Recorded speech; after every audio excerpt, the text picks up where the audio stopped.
So in this video we have a question here, and basically this question is under discount.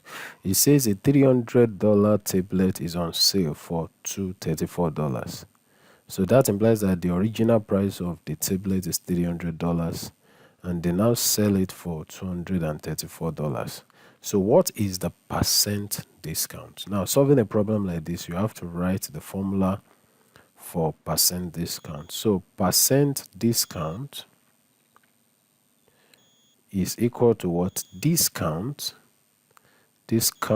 over what? Original, right, times 100 what percent. Okay, so the first thing we need to do is to know the discount. What is the discount?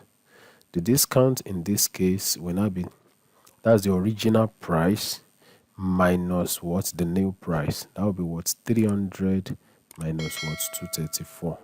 And 300 minus 234 will give us what? 66. And don't forget that the original price is $300. So the original, right, is what's $300. So to calculate the percent discount, we now say, percent what? Discount. Percent discount will now be the discount, which is what? 66 over original over 300, then times what? 100 what percent. So this one will give us 66 times 100 over 300. That will give us what? 22%. So the goods that was the tablet sold at $234 is due to what? 22% discount. I want to believe this video has helped you. Please subscribe to this channel for more of this content. See you in the next video. Thank you.